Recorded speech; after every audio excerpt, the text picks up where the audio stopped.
অসমীয়া জাতিটো নিজৰ হাতত থাকিলে, নিজৰ পোছাকত থাকিলে কিমান ধুনীয়া দেখিবলৈ আপোনালোকক দেখিয়ে আজি সকলোৱে অনুভৱ কৰিব। মই জোৰকে হাততালি বজাবৰ কাৰণে অনুৰোধ কৰিছো। অসমীয়া জাতিৰ এই ধুনীয়া, আপোনালোকে চাওক, অসমীয়া জাতিৰ এই ধুনীয়া চেহেৰা 10,000 গৰাকী মহিলাই নিজৰ অসমীয়া সাজ পোছাক পিন্ধি একেলগতে আমাৰ শংকৰী কলাকৃষ্টি প্ৰদৰ্শন কৰিবৰ কাৰণে আহিছে, দিহানাম প্ৰদৰ্শন কৰিবৰ কাৰণে আহিছে। মই সকলোকে একেলগতে হাততালি বজাবৰ কাৰণে অনুৰোধ কৰিছো। আমাক শংকৰদেৱে, যুগনায়ক শংকৰদেৱে, শ্ৰী শ্ৰী জগতগুৰু শংকৰদেৱে আমাক কেনেকুৱা এখন সুন্দৰ সমাজ দিছে। যি শংকৰদেৱে আমাক কেনেকুৱা সাজ পিন্ধিব লাগে, যি শংকৰদেৱে আমাৰ গীত কেনেকুৱা হ'ব লাগে, আমাৰ নৃত্য কেনেকুৱা হ'ব লাগে, আমাৰ ঘৰ কেনেকুৱা হ'ব লাগে, ঘৰৰ আৰ্হি কেনেকুৱা হ'ব লাগে, গোটেই অসমীয়া জাতিটোক অসমীয়া জাতি হিচাপে পৃথিৱীত পৰিচয় দিবৰ কাৰণে যিটো পৰিচয় গোটেই অসমীয়া জাতিটোক দাঙি ধৰিছিলে, তাৰ ভিতৰত আটাইতকৈ গুৰুত্বপূৰ্ণ মানুহজনৰ নামেই হ'ল শ্ৰীমন্ত শংকৰদেৱ। আৰু সেই শংকৰী পৰম্পৰাত, শংকৰদেৱৰ পাছত শংকৰী পৰম্পৰাত সৃষ্টি হোৱা এই নামটোৱে হ'ল আজি আপোনালোকে পৰিৱেশন কৰিব খোজা দিহা নাম। দিহা নাম মানে মই ইয়াত ক'বলৈ গ'লে, মই আচলতে বিশেষ যেটো নাজানো, মই বেছি ক'বলৈ গ'লে চাগে গীতালী বাইদেউহঁতে, নিৰ্মলা বাইদেউহঁতে মোক গালিয়ে পাৰিম, হয়নে নহয়? আৰু বিশেষকৈ কমলা ইয়াত আছে, কমলা গগৈ, হয়নে নহয়? আৰু ইয়াত পণ্ডিতবিলাক, সকলোবিলাক ইয়াৰ পণ্ডিতবিলাক আছে এই বিষয়ৰ, গতিকে মই সেইবিলাক বিষয়ে একো ক'বলৈ নাযাওঁ। কিন্তু এটা কথা ঠিক, দিহা মানে হ'ল দিহা। আমাৰ জীৱনটো কেনেকৈ চলাব লাগে তাৰ সমস্ত দিহা আমাৰ দিহা নামত পোৱা যায়। গতিকে সেই দিহা নামক আপোনালোকে সমূহীয়াভাৱে এনেকৈ ষ্টেডিয়ামৰ মাজলৈকে লৈ আহিছে। এনেকুৱাতে 10,000 গৰাকী মহিলাই একেলগতে পৰিৱেশন কৰিবলৈ লৈছে। আৰু সেই অনুষ্ঠানটো যে মোৰ সমষ্টি, আমাৰ সমষ্টি শিৱসাগৰত কৰিছে, তাৰ কাৰণে আমি যুগলপন্থী সাংস্কৃতিক কলা কেন্দ্ৰ আমাৰ তৰফৰ পৰা একদম কোটি কোটি ধন্যবাদ জনাইছো। মই অনুষ্ঠানটো ইমান বেছি ভাল হ'ব বুলি জনা হলে, ইমান বেছি ধুনীয়া হ'ব বুলি জনা হলে মই বাইদেউক যিখন পইচা দিছো তাতকে বহুত বেছি দিলোহেঁতেন।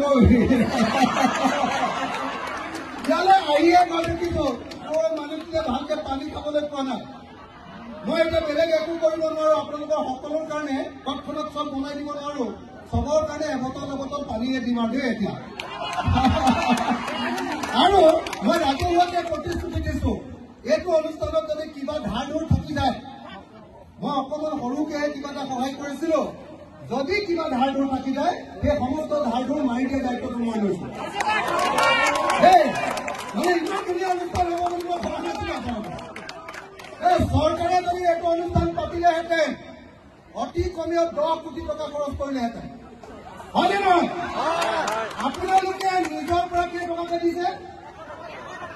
100 টকা দি এনেকুৱা এটা অনুষ্ঠান আয়োজন কৰিছে যে চৰকাৰী যিকোনো প্ৰগ্ৰেমতকৈ এইটো প্ৰগ্ৰেম দেখিবলৈ বহুত ধুনীয়া হৈছে, হয়নে নহয়? হয়নে নহয়? হয়নে নহয়?